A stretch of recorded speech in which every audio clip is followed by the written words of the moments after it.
Isang nakapangingilabot na video ang nag-viral sa social media ang itinampok ngayong linggo sa programang Kapuso Mo Jessica Soho dahil na caught on cam ang isang white lady na nakiangka sa isang motorcycle rider mula sa Antipolo City.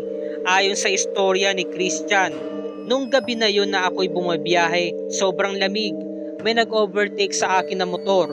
Napansin ko na meron siyang angkas. Mahaba po yung buhok niya tapos nakadress pa. Yung paa parang nakalutang talaga sa lupa. Tapos nawala.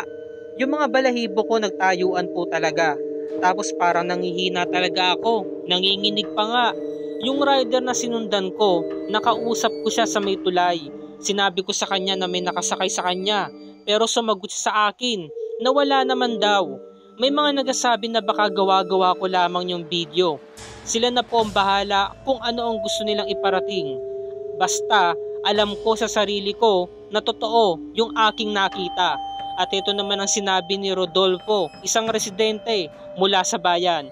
Minsan kapag gabi naghahatid ng pasahero, tatayuan ka talaga ng balahibo sa lugar na yan. Habang naglalakad kasi ako dyan, nakakita ko ng isang white lady.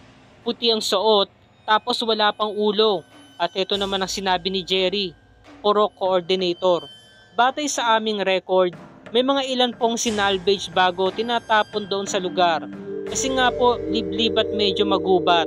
Itong huling case, babae, na-rape daw bago tinapon dito. Sabay-sabay nating alamin ang iba pang mga detalye mga kapuso. Kung totoo nga ba talaga ang nakita ni Christian na isang white lady na umangkas di umano sa isang motorcycle rider at alamin pa natin ang karagdagang kwento ng mga residente doon.